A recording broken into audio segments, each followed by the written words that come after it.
Welcome to Season 3 of The Breakdown, the official podcast of the Breakaway Roping Journal and calfroping.com. This season, we're diving into both the breakaway and calf roping like never before, bringing you the personalities, successes, and horses that make these events great.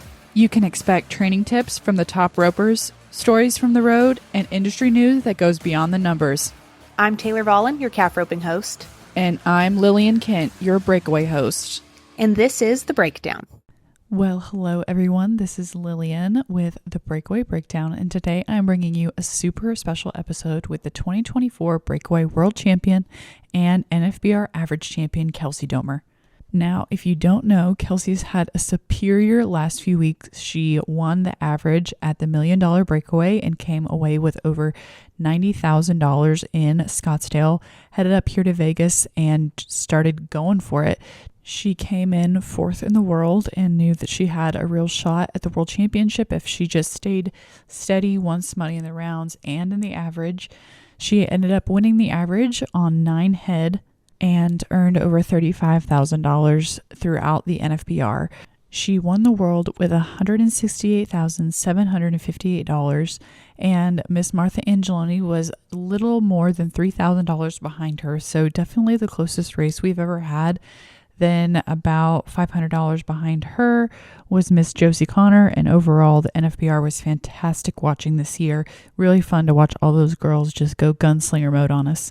So I was able to meet up with Kelsie and chat with her here at the South Point and kind of get the inside scoop as far as what it was like to realize that you had a chance at the World Championship and then actually see it come into reality. So super excited to bring you guys this episode. Before I do though, I need to give a quick shout out to today's sponsor, roping.com. Did you know you can train with 5 of the top women who competed at this year's NFBR on roping.com? You can learn Shelby Medge's warm-up routine, Josie Connor's mental strategy, Kelsie Domer's first swing tips, and more. You can join now on roping.com, and I will tell you a little bit more about them at the break. But for now, it's time to rope. Let's go.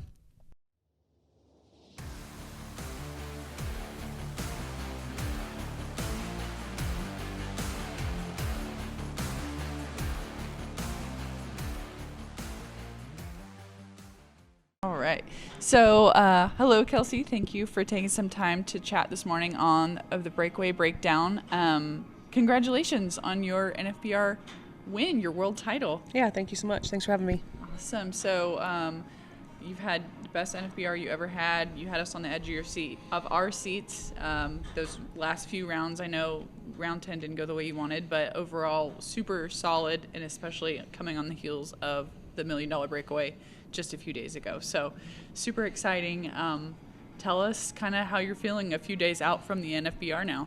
Of course, it feels really good. You know, you get to walk through Convention Center or South Point. People are congratulating you, so that'll never get old. Yeah, yeah. And we saw you on the big screen at the Thomas and Mack last night. Got to do pre-show. Yep, with Lucia. Yeah. And it's just fun to see the recognition, and I feel like everyone's so happy for you.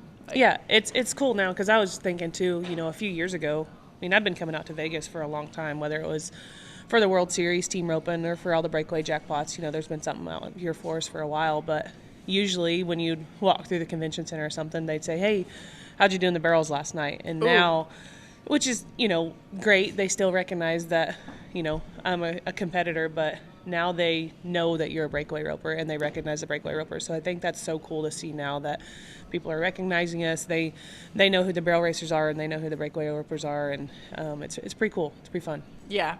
I can't wait to see you guys on even bigger of a stage at some point, because I know it's going to happen one day. Yeah, it's bound to. Let's talk about your NFBR. So you won the average, you won the world. I think, did Sawyer do that? Was that how she got to the world title a few years ago? Man, I don't remember. I think so. I really do truly think that she won the average, if I remember right. I know she had an amazing final, so it wouldn't surprise me if she did both. Yeah, and then Martha and then Shelby last year. But this year was really, really tight between everybody coming in. And I remember when I talked to you following the finals, you said you knew you had a chance. You were just going to rope your game, go in there and be smart? Yeah, this is the first year I knew I had a chance to go to to get a world title. I knew a lot of different things had to happen. Of course, it wasn't going to be given away by any means, but I dang sure knew I needed to give myself a chance in the average, but I was going to have to place in some rounds too. So that's a hard line to walk. Yeah, for sure. My first day started good. Won the third round, but everything else kind of just stayed solid and was second in the average after the first day. But the second day, I dang sure didn't hold back. I was trying to go after him, and I'm pretty sure I placed in the 6th, 7th, 8th, and 9th round, and then missed the 10th one. But yeah, we'll forget about that one. It's fine. It's a happy ending anyway. So in round 6, we had a lot of ladies fall out of the average, and I remember you saying that you knew even if you got a barrier that it was still going to be good because you were planning on catching them all. Right. Talk to me what your kind of mental, what does it look like between the rounds backstage with you and Ryan? And yeah, I mean, I knew I was going to be aggressive no matter what, but after the 6th round, one of those things, because I had to go second in the 6th round, so I made my run, and then got to watch the rest of the girls. And when it kind of fell apart, I told Ryan, I said, "Here's my chance to go at them and try out some round money because I do have that little bit of a safety net. I had a barrier to give away, and it would still keep me in first or second, depending on how it was, but." And then it ended up I had a full calf on them, eventually too. I think after Riley went out, maybe. I don't remember how it all went, right. But I know at some point I had a full calf. Well, it doesn't help that it happened so fast. Yeah, and that's what my aunt and my mom, they were trying to crunch all the numbers in the stands, and they were sending it to Ryan, and I'd try to look at it because I am a numbers person. I like having that idea in the back of my mind.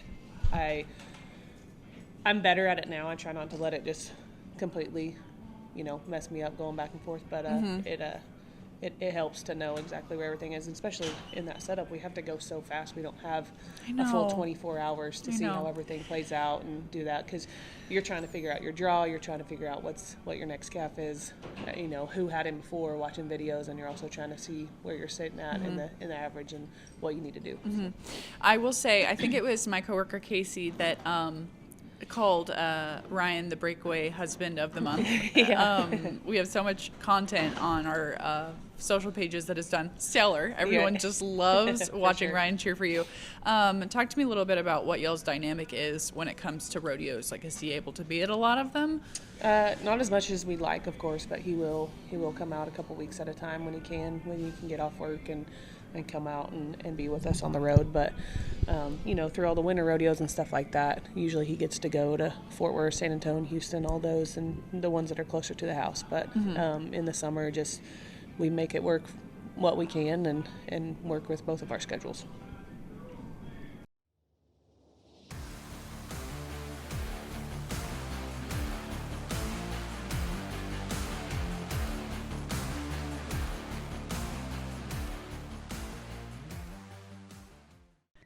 The top breakaway ropers are on roping.com.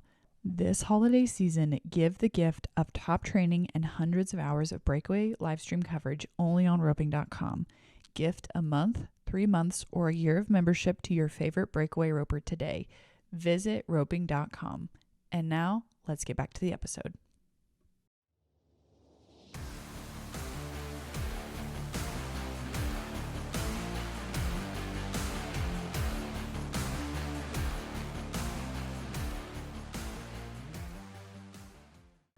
Okay, so at what point did you realize that you had got it won?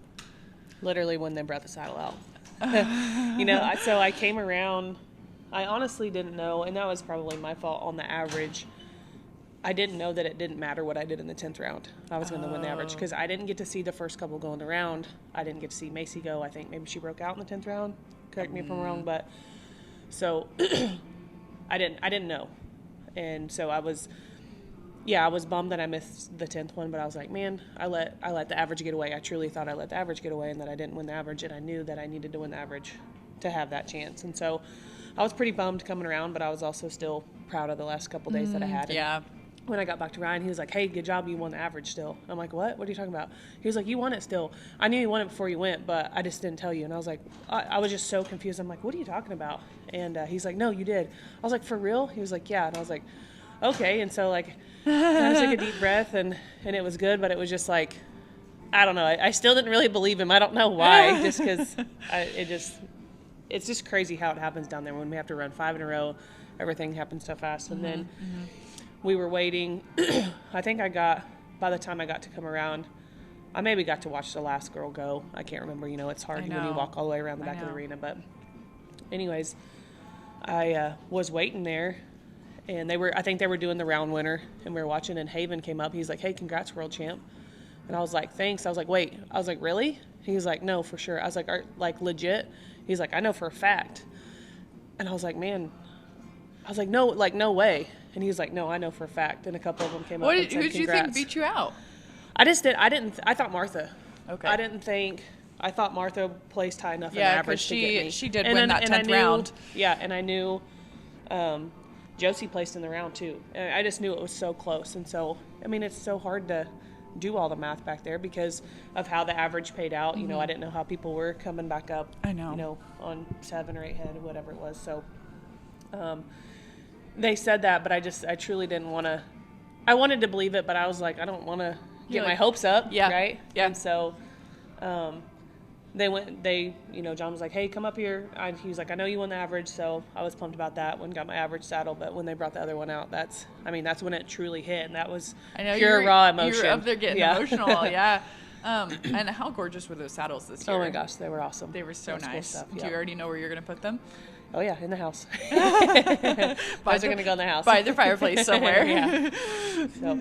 Awesome. And then, as you kind of just alluded to, you've had a great last couple days. I can't believe that we're basically less than a week from the $1 million. It feels like it's been a lifetime ago already. For sure. But you won the average of the $1 million, had almost $100,000 won. Talk to me a little bit about what that event was like. And as a spectator, it was so fun. Yeah, that event was like nothing else we've ever done. The production side was insane. Every part of it, production behind the scenes, the roping, everything was top notch and top of the line. Chris Neal Productions, Kimes, everybody a part of that. They did a great job. It was a great showing. The roping was just as tough as it was here. It was cool stuff. You got to see young girls, you got to see veterans doing good. Like it was fun to watch, and it was a very good roping. And then of course the money was unreal. It was life-changing to a lot of people. I think there was at least 10 girls that won, at least 50,000 or more.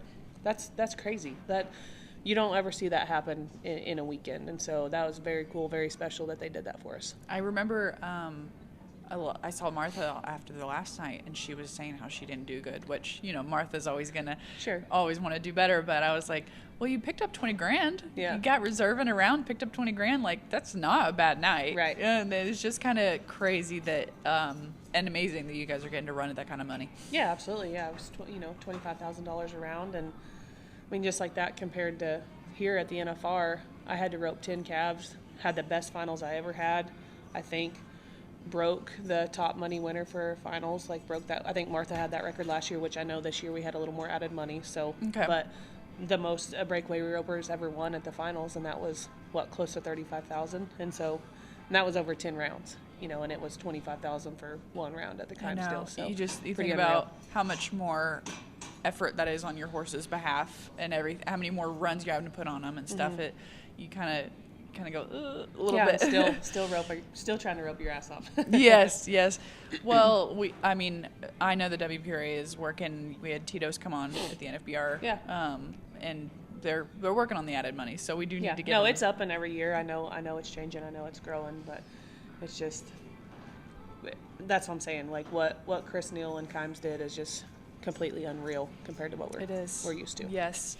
And then from a horseman standpoint, we know Little Man is the man, but I can't think of really any horse that could do 10 runs at Kimes, come over here, do a calf break-in, and then do 10 more runs for you over 2 days. And was he changing throughout? Were you feeling him get a little tight? I know the start, I know what's going on. He might have been anticipating the start a little bit, which that was also probably his rider, because we had to go. The start was so fast here that we had to be ready. You didn't want to be off the barrier. But No, as far as in the field, I mean, he's never going to cheat me. He stays free enough, but then he also is going to drag his ass. You know, he stays pretty dang perfect out in the field. I know. If we can compare to perfection, but you know, anticipating the start, yeah, I'm not going to say he didn't do that, but again, that was probably his rider. Yeah. Well, we can always count on him to leave those 11s in the dirt out there. That's for sure. And so I wanted to dive into his story a little bit, just because I mean, we talked about him last year, wrote that article, but there are going to be people listening that haven't heard his story. So Sure. He's 19. Okay. Well, yeah, or is he 18? I think he's going to be 19. Maybe. Okay. Right. I don't know. I always And forget. you've had him for 4 years? I think maybe going on, I think 5, maybe going on 6. I know I got him July one summer. I literally, Chance had him at the IFYR, and I went to Shawnee and got him vet checked and bought him, and then took him to Cheyenne, a week and a half later probably, or something like that. So I know it was that time of year. Yeah. But yeah, it was kind of crazy how that came about. Kent Thiessen called me and said, hey, would you mind coming making some breakaway videos of a horse we have for sale? We want to sell him as a breakaway horse and not a tie-down horse. I'm like, yeah, cool. Had no idea what horse it was, but I trusted them and, you know, was happy to help them out and make videos, no big deal. So showed up and saw it was Little Man saddled. I knew that horse because Chance high school rodeoed with my little brother, so I'd seen that horse. And we've known the Thiessens for a long time, so... You're like, anyways, oh, cool. Yeah. I was like, really? Little Man? He's like, yeah, we've gone back and forth. We just haven't been sure, but I think it's time. We need to sell him and get Do you know why they didn't want to sell him as a calf horse? I think they probably just, I think they had to manage him a little more in the tie down roping, you know, keeping him straight, things like that. Cause he's not, I mean, he's little, you know, he's not very big. And I think Chance was moving up to the pro rodeos, and I think they wanted something just a little bigger to take those jerks and handle the calves that were going to be on the pro rodeo scene type deal. That does make sense. So anyways, he was like, I think he'd be a great breakaway horse, and that's the route we want to go. And so I roped on him that day, and we made videos. And when I left, I called my mom, and I said, hey, we have a problem. She was like, what do you mean? I said, I think we need to buy this horse. She was like, are you serious? I was like, yeah, he was good. He was really good. I said, but the only thing I can think of is competing against him every weekend with somebody else riding him, and that I don't like that idea. Yeah. I said, I want to be the one that's on him. And so I told Kent, I said, you know, if you for sure want to sell him, you know, because they were kind of back and forth, you let me know. I said, because I might want first dibs. And I called him. I mean, I don't know, was within a week or whatever. I went up there, and he had taken him up there to Shawnee and went and picked him up and got him vet checked and everything, and got him bought. And like I said, I wasn't looking for a horse. Wasn't really in the market, but that was a God thing, and I'm glad I ended up with him. So that would have been in 2018, 2019? Yeah. Kind of when pro rodeo really started picking up. Yeah, that was the first year we had Cheyenne. So the first year Cheyenne had breakaway ropers is the year that I bought him. Okay. And what a ride it's been since then. Yeah, it's been awesome. You know, right there at the beginning, just had a couple things, you know, we had to learn from each other, and his timing changed a little bit. Of course, you know, he was used to being a tie down horse for Chance, but he's tightened up a little bit, but still, I mean, just like I know Chance's mom made a deal on Facebook. She's never seen him, you know, short me out or do anything like that, and he hasn't. He stays, he runs hard all the way through my throw and then just shuts it off. I mean, it's, if you could have 20 of them like that, you'd be quote unquote rich. Yeah. I feel like I was talking with Josie on her Horse of the Year podcast. I was like, so when are you cloning Dutch? Like when are we duplicating him? Because there's just so many special horses in the breakaway industry that you want duplicates, or maybe you don't want duplicates, but you don't want to rope against them. Those same feels. Yep. Yeah, it's pretty special. So he's like what, 14 hands? I honestly don't even know if he'll measure 14 hands. Oh, wow. Yeah, he'll be right there close. I need to measure him legit someday, but I truly don't know if he'd even measure right at 14 hands. Yeah, and I remember the announcer saying that you had told them that you didn't know if you could go back to roping on a big horse just because you're used to being able. You have all this he's vision. Little. Yep, he's easy to rope off of. It's definitely a change. I know when I do get on a bigger horse, there's a specific feel that I want now because I'm so used to little man. So. Yeah. Would you kind of walk us through what riding him feels like compared to maybe another horse? Like, is there something that he does, maybe breaking out of the box, that feels different? I mean, yeah, he's so strong. I mean, he's going to leave so hard. He's so fast, but just the way he runs so hard all the way through my throw, I think is the biggest deal. Like I said, I don't have to worry about him ever shorting me out, ever, cheating me, anything like that. He is going to run hard literally until I ask him to stop. He's that kind of horse. I mean, just like the first round at Kimes, I blow my spoke, I mess my rope up. I know. He never changes. Such a cool what I video. mean? Like he doesn't stop. He doesn't try to end the run because I haven't asked him to, stop or I haven't sat down. So he's going to try his hardest all the way through until it's time to stop. So. Yeah. Well, and it seems like he starts to go to the ground even before you start pulling on him. So is it more like a body position thing for you guys? Yeah, I mean, he's going to time up. He's going to get his timing and time up behind the calf. But seriously, I mean, he's not going to completely stop unless I ask him to. That's the difference is when there's been a couple people jump on him and ride him, and I'm like, hey, you're going to have to stop him. He's not going to be one as soon as you throw. He's going to be done. Like, you're going to have to physically stop him. Does he time up before? Absolutely. He knows what's coming. He knows what's ready. But truly, he's not going to completely stop until you ask him to. Okay. And I remember when we talked about him last year, you were like, yeah, he makes his home on the rodeo road. Like, you sent me a picture of him, like, sleeping out by the trailer in the sand. Down. Like, just kind of, he knows the game. He's ready to just hang out and go to the next one. He does. He travels easy. He hates being by himself. That's one thing is, like, if he starts by himself, he's okay. But if somebody, like at Scottsdale, the paint was stalled next to him and the walls were solid and he hated that he couldn't see the paint. Like the little things like that, he hates that, and he'll kind of, walk around his stall and take a minute to settle down. But other than that, he's just pretty easy going, and then you guys see we can throw Oaklynn on him after we're finished. Oh my gosh, so cute. She can lead him around, and he knows his job with me, and he knows his job with her. He's going to be really, even if he's not breakaway roping with you, he's going to be a very, very coveted boy in the household. She loves just walking out and petting on him and loving him, and that means a lot. She can do that. I know that he knows the difference. He knows that he can just slow down and get loved on by her, and then when it's game time, it's game time. Oh, I love it so much. So kind of going back to pro rodeo, I want to talk a little bit about your year as a whole. Now, remind me kind of what your winter rodeo season looked like. Not the best winter, honestly. Houston, $0. No good. You're like, man. Yeah. I think I won a little. I know I won a little maybe at Fort Worth, maybe at San Antonio. I didn't rope terrible, just didn't make it, make it out of there. But I mean, they're tough rodeos. Anywhere we go is tough. But so I did good. I did good at Odessa. Started good at Odessa, placed there, and no good at Austin.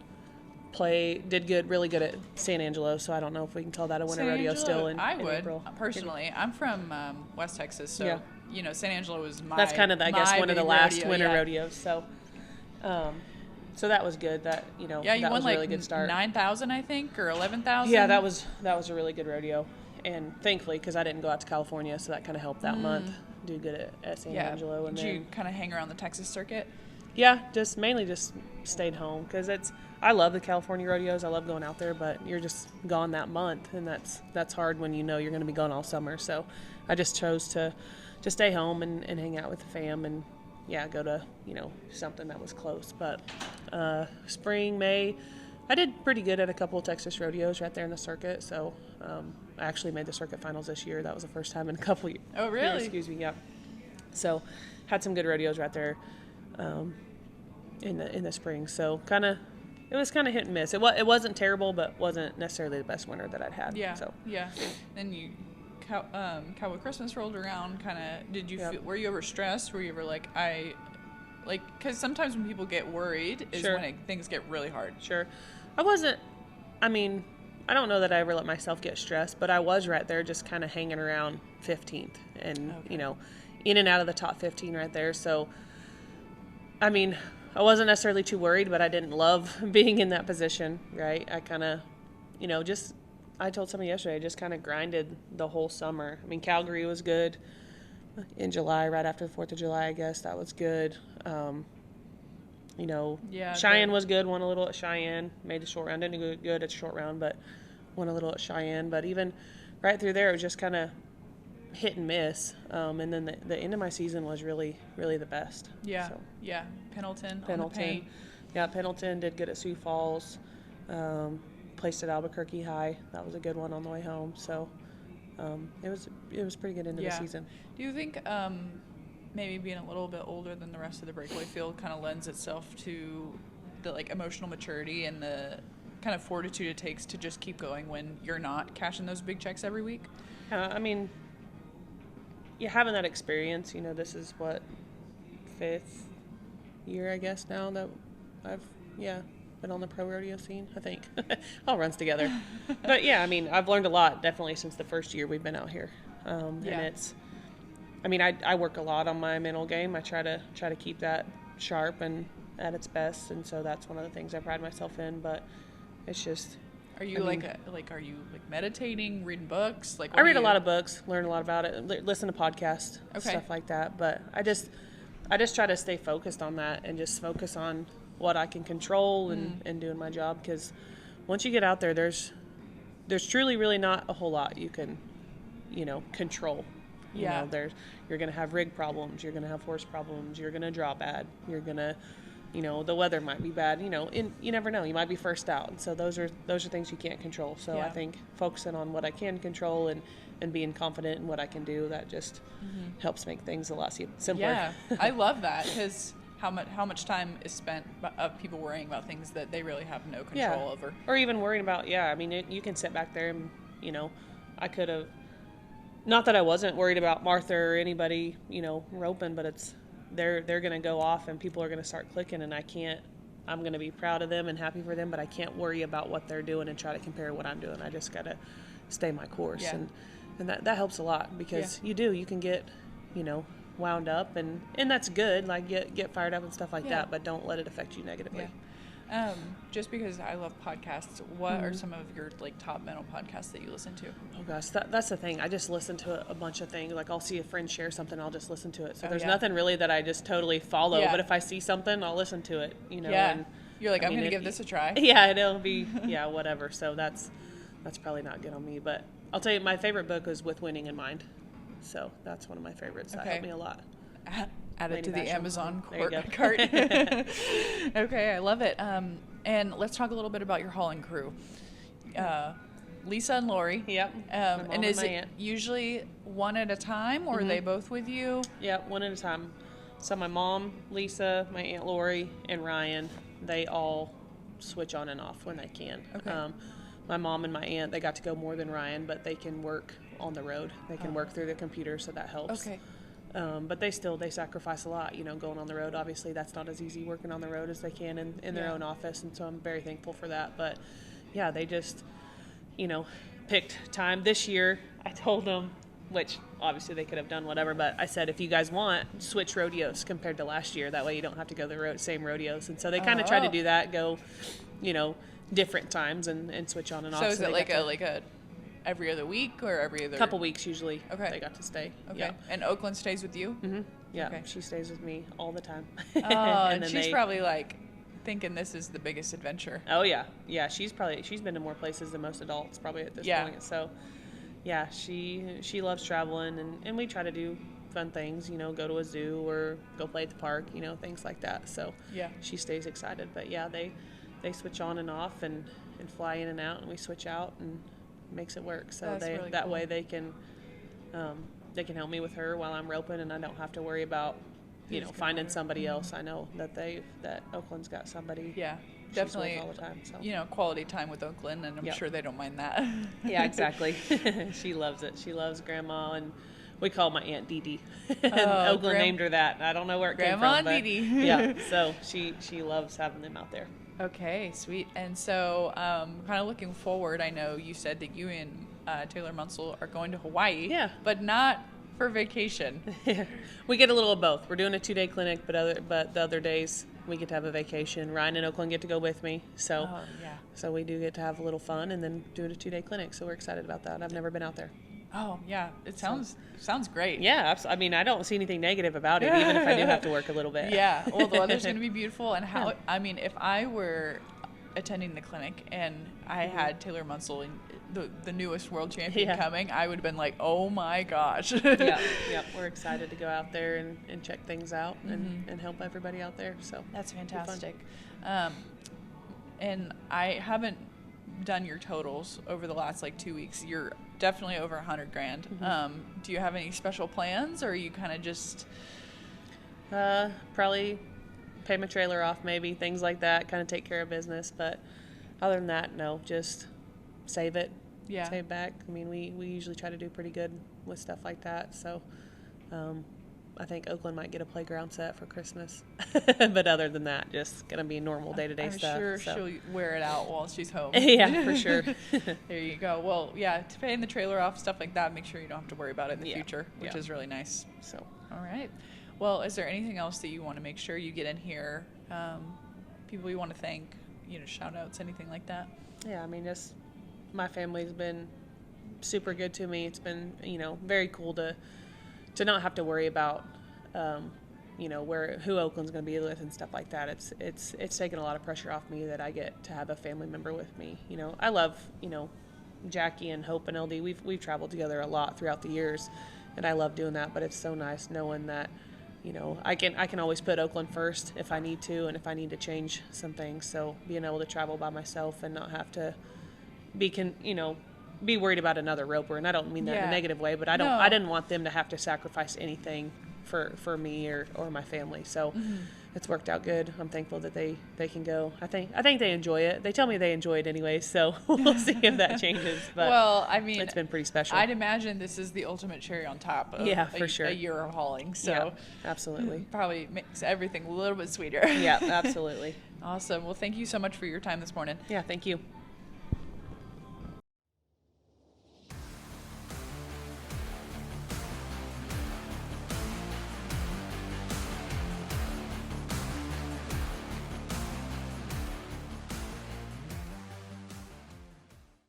Well, that was super fun. Here at Breakaway Rope and Journal, we always try to bring you guys a little taste of what it's like out on the rodeo road, the behind the scenes when we can get them and things like that. But I think really hearing it straight from the mouth of someone like Kelsie Domer is extra special, getting to hear about Little Man's story, the people that are on her team and behind her the entire way is just this extra oomph, and it's just so fun. Special thanks again to roping.com for supporting today's episode. Remember, you can learn what it takes to get on the level of the ropers at the NFBR and train with the best on roping.com. I will be seeing you guys next time. I am working on a few little things as far as the $1 Million Breakaway and some of the jackpots that they have out here in Vegas. So I will be tinkering away on that. We're also going to have the calf roping round winners every night here on the breakdown, so be sure to stay hooked. Bringing you some calf roping content as well. So super excited, and everybody stay safe, and I will catch you guys next time.